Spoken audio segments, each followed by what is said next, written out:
Okay, so we got to investigate this a bit. I need to take carpet out of the car, so I'm just lifting the carpet out, and now we can see the hole that the previous person cut, which was a nice straight line up there and across here. And as you can see, I've been investigating the edges of where they cut to, and yeah, the rust goes way further over here, probably at least until here. It's a little bit annoying because you've got the fuel line under there, but looking at it, it's probably a bit rusty, so we'll, not the fuel line, the brake line even, so we'll probably be replacing that brake line. Anyway, I'm pretty sure I've got enough floor section to come out this far, so we're just going to need a repair on the bottom of the toe board, no doubt, because I'm sure there's tons of rust underneath this, and the same here on the bottom of the flitch. So we'll put this bottom piece in 3 inches or something. Yeah, obviously this, and then we can get round to doing this. I did also find it's all rusted out here. That's going to be part of the floor panel that's going in anyway, so not too worried, but this edge is going to need a repair on the bottom of the cross member.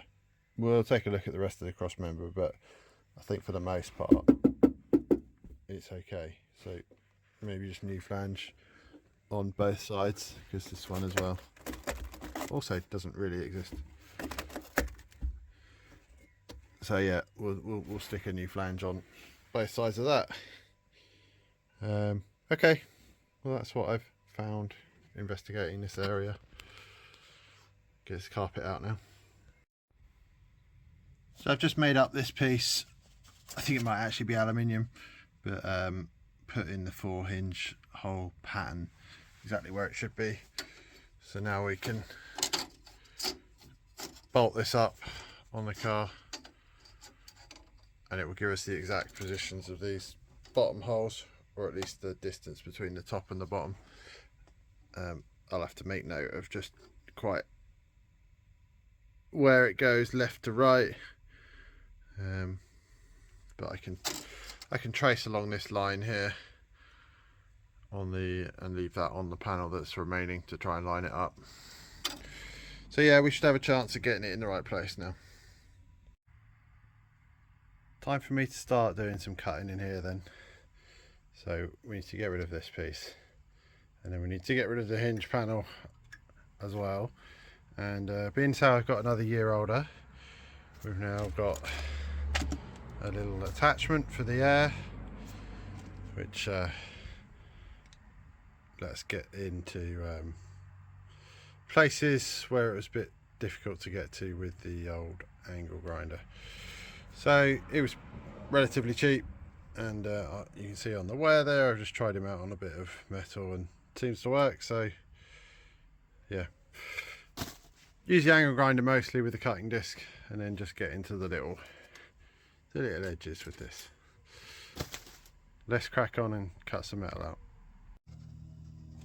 So we got a piece of this out now. We're just looking at the rust between the hinge panel and what is effectively the kind of like the doorstep panel.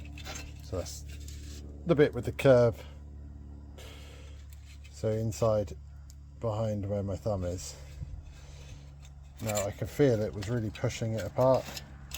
And if you look here, there's almost like another piece of metal in between. It's not, but it's just where there's kind of a lump being created. Pull that back. So look how 3D that surface is here. There's a big lump there, and it's forcing these two panels apart. I could feel that when it was on the car. Now obviously the inside of that is pretty rusty, but that is the doorstep. Sorry, that's the flitch panel, which we're going to be changing this side, and then this side is the thicker hinge panel. Now I feel like I need to go a bit higher. Okay, so we've gone up a bit close further towards these holes. Hopefully you can see. Oh, if we can get focus on it, maybe some light. It's actually passable metal there now. I mean, it is quite a thick piece of metal, and on this side it's fine. So in theory that's where we're going to weld it, but I'm not just going to have a straight line and a straight line and a straight line. We're going to cut here, down a bit, and then here, and then down a bit, and then across. And the reason I'm going to do that in different angles is because if we just do a straight line, in theory it can wiggle like this and break off. Right, here we have it in place, and we've got a bolt in the top and a dowel, and then we've got a tapered dowel and a bolt in the bottom there with our piece of template steel across it. It's all pretty much in the right place, I'd say. We'll be able to shim the door if we need to. There you can see the little extra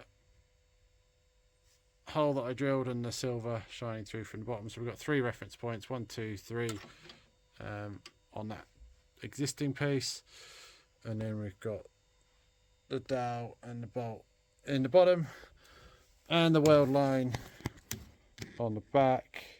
Nice thick gap, about 1.5 to 2 mil, which is going to give us a decent amount to fill with weld. And obviously it's the juggled weld, so it should have some strength to it.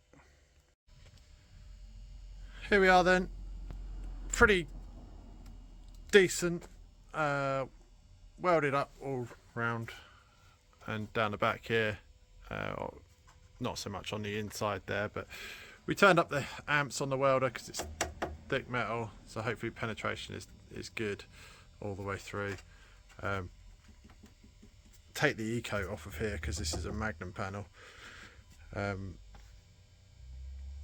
Take the E-coat off of here because it's a Magnum panel. They're not the best really in terms of that paint that's on there. It tends to start peeling. Even if I pull right down the bottom here, this isn't moving very much at all. I know that the bolt pattern is good because of the template piece of aluminium we had on there. So I'm just going to get some etch primer on there, then we can do the step. This panel, but we'll obviously be coming right the way up to here, no problem. We have a full heritage step. I just need to work out how to do that interface down there. There we are, bit of etch primer on there, although that's just to stabilize it until I'm ready, because this will need to be welded through primer here.